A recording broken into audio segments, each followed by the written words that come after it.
নমস্কার বন্ধুরা, সুমির হেসেলে আপনাদের সবাইকে স্বাগত। আশা করি সকলে সুস্থ আছেন, ভালো আছেন। আজকে আপনাদের সঙ্গে শেয়ার করব গন্ধরাজ কাতলার রেসিপি।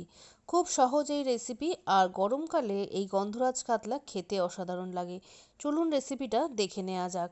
এখানে আমি বড় সাইজের 4টে পেটির পিস নিয়ে নিয়েছি কাতলা মাছের। আপনারা চাইলে কিন্তু এটা রুই মাছ দিয়েও করতে পারেন। এবার এই মাছগুলো ধুয়ে পরিষ্কার করে রেখেছি। এর মধ্যে দিয়ে দিয়েছি হাফ চামচের মতো নুন আর সামান্য হলুদ গুঁড়ো। এই রান্নায় কিন্তু খুব বেশি হলুদ দেওয়া চলবে না। নুন আর হলুদ দিয়ে খুব ভালোভাবে মাছটাকে মেখে নেব। তার আগে এর মধ্যে দিয়ে দেবো 1 টেবিল চামচ আদা আর কাঁচা লঙ্কা বাটা। দেব হাফ লেবুর রস। এখানে গন্ধরাজ লেবু ব্যবহার করতে হবে, আর আমি গন্ধরাজ লেবুরই অর্ধেকটার রস এর মধ্যে দিয়ে ভালো করে মাছটাকে ম্যারিনেট করে নেব।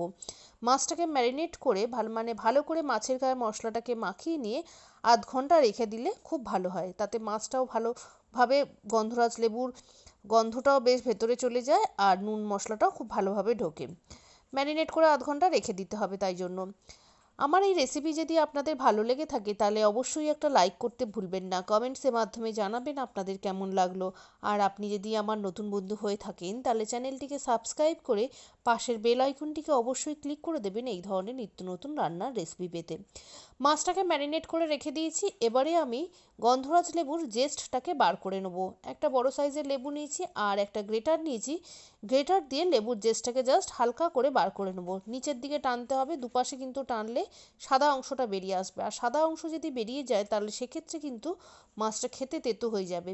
তাই সবসময় চেষ্টা করবেন লেবুর জাস্ট গ্রিন অংশটাকে নিতে। এখানে 4 টেবিল চামচ টক দই নিয়েছি, আর টক দইটাকে আগে থেকে একটু ভালো করে ফেটিয়ে রেখেছিলাম। তার মধ্যে লেবুর জেস্ট, সামান্য গোলমরিচ গুঁড়ো আর অল্প স্বাদ মতো নুন দিয়ে ভালো করে ফেটিয়ে নেব। সাথে একটু গন্ধরাজ লেবুর রসও এর মধ্যে অ্যাড করব। সমস্ত কিছু দিয়ে খুব ভালোভাবে দইটাকে ফেটিয়ে নিতে হবে। একদম মোলায়েম পেস্ট তৈরি হবে, যাতে কোনো রকম দানা না থাকে।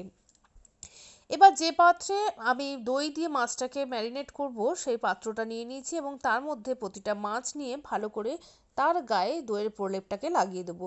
খুব ভালোভাবে মাখাতে হবে যাতে প্রতিটা মাছের গায়ে ভালোভাবে দইটা মেখে যায়। এইভাবে প্রতিটা মাছকে ভালো করে মাখিয়ে নেব। এইভাবে মাছটাকে মাখিয়ে নিয়েও আধ ঘন্টা রেখে দিতে পারেন। তারপরে স্টিমে দেবেন সময় থাকলে। কিন্তু আমার কাছে একটু সময় কম ছিল, তাই আমি 15 থেকে 20 মিনিটের মতন মাছটাকে রেখে দিয়েছি। যত বেশি সময় রাখবেন তত কিন্তু খেতে টেস্ট ভালো হবে। এবারে এর মধ্যে দুটো গন্ধরাজ লেবুর পাতা ভালো করে জিরি করে কেটে দিয়েছি, আর দুটো কাঁচা লঙ্কা চিড়ে দিয়েছি। ঝালটা আপনাদের স্বাদ অনুযায়ী দেবেন, কারণ আমি মাছটা ম্যারিনেট করার সময় ওর মধ্যে কিন্তু কাঁচা লঙ্কা বাটা দিয়েছিলাম। আপনারা যদি একটু বেশি ঝাল খেতে ভালোবাসেন তাহলে এক্ষেত্রে এই সময় কয়েকটা লঙ্কা চিড়ে দিয়ে দেবেন। আমি কয়েকটা লঙ্কা চিড়ে দিয়েছি, লেবু পাতাগুলোকেও জিরি করে কেটে দিয়ে দিয়েছি, আর ওপর থেকে দিয়েছি 2 টেবিল চামচ সর্ষের তেল। এই রান্নাটা কিন্তু সর্ষের তেলেই হবে। সমস্ত কিছু দিয়ে মাছটাকে 10 মিনিটের মতো স্ট্যান্ডিং টাইমে রাখার পরে স্টিমে দেব। একটা কড়ার মধ্যে জল দিয়ে তার উপর স্ট্যান্ড দিয়ে থালাটাকে বসিয়ে দিয়েছি, এবং তার উপর ঢাকা দিয়ে 45 মিনিটের মতন স্টিমে দেবো। যেহেতু মাছের পিসগুলো অনেকটা বড়, তাই আমি একটু বেশি সময় ধরে স্টিমে দেবো, নাহলে কিন্তু মাছটা ভালো সিদ্ধ হবে না। ছোট ছোট মাছ যদি থাকে তাহলে সেক্ষেত্রে স্টিমের পরিমাণটা একটু কম দেবেন, আর গ্যাসটাকে একদম সিমে রেখে স্টিমে দেবেন। তাহলে কিন্তু গ্রেভিটাও খুব ভালো থাকবে, দইটাও মাছের সঙ্গে খুব ভালোভাবে মিশে যাবে। মাছটা ঠান্ডা হতে এই স্টিমে দেওয়ার পরে 10 মিনিট আমি রেখে দিয়েছিলাম, এবং ঠান্ডা হতে অন্য একটি পাত্রে সার্ভ করব। এখানে আমি গোল গোল করে গন্ধরাজ লেবু কেটে নিয়ে সার্ভ করেছি। লেবু দিয়ে কিন্তু আর ফোটানোও যাবে না, কিংবা গরম করাও যাবে না। করলে কিন্তু মাছটা খেতে তেতো হয়ে যাবে। তাই সাজাবার সময় জাস্ট আমি লেবু পাতা আর লেবুগুলোকে দিয়ে সাজিয়েছি। গরম ভাতের সঙ্গে এই গন্ধরাজ কাতলা খেতে অসাধারণ লাগে। বাড়িতে অবশ্যই একবার বানাবেন, দেখবেন বড় থেকে ছোট সবাই খুব পছন্দ করছে। আর গরমের দিনে ভীষণভাবে লাইট রান্না, যেহেতু খেতেও ভালো লাগবে। রেসিপিটা যদি আপনাদের ভালো লেগে থাকে তাহলে অবশ্যই একটা লাইক করতে ভুলবেন না। কমেন্টসের মাধ্যমে জানাবেন আপনাদের কেমন লাগলো।